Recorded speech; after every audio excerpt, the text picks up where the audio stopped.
સમીકરણથી આવકારું છું। એડ્સ એટલે એડ્સ એ માનવજાત પાવચોદ અને જીવલેણ રોગ છે।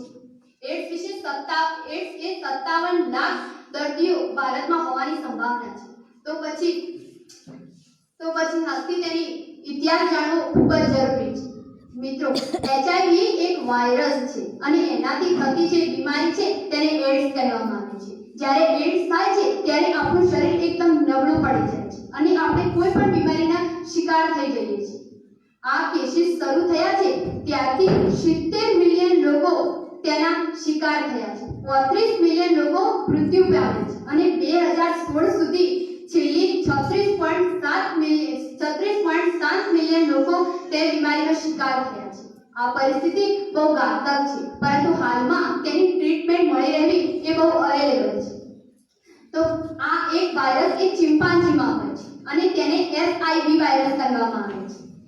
એસઆઈવી વાયરસ કહેવામાં આવે છે અને એ વાયરસ એટલો બધો ઘાતક ન હતો, પરંતુ જે હ્યુમન ટુ હ્યુમન સ્પ્રેડ થાય છે તેથી તેમાં અવનવા ચેન્જ થવા લાગે છે અને તેમાંથી એચઆઈવી વાયરસ બને છે। અને એ બીમારી જ્યારે આપણા શરીરમાં પ્રવેશ કરે છે ત્યારે આપણે કોઈ પણ બીમારીનો તરત શિકાર થઈ જઈએ છીએ।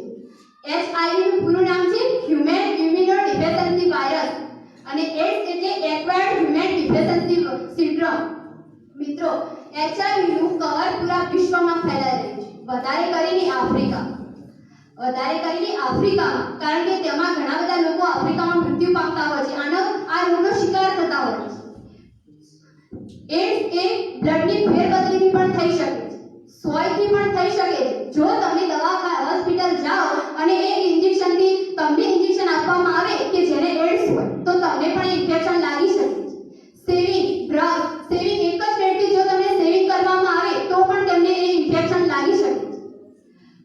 બ્લડની ફેરબદલીથી અને માતા જ્યારે ગર્ભાવસ્થામાં હોય છે અને એને એડ્સ હોય તો બાળકને પણ એડ્સ થઈ શકે છે, પરંતુ હાલમાં ગર્ભાવસ્થામાં ટેસ્ટ કરવામાં આવે છે અને જો એ ટેસ્ટમાં એની જાણ થઈ જાય કે તેને એચઆઈવી છે તો બાળકને એ બીમારીથી વંચિત રાખી શકાય છે।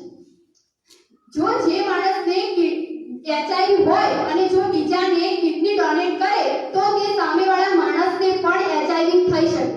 મિત્રો, આપણા સાથે કોઈને એચઆઈવી હોય તો આપણા સાથે હાથ મિલાવે, વોટર પૂલમાં એક સાથે નાવે, આપણી સામે છીંકે, સાથે ફ્રૂટ શેર કરે, સાથે બેસે, સાથે એનું વર્તન આપણા જેવું જ રહે તો પરંતુ એનાથી આપણને એચઆઈવી ઇન્ફેક્શન થતું નથી।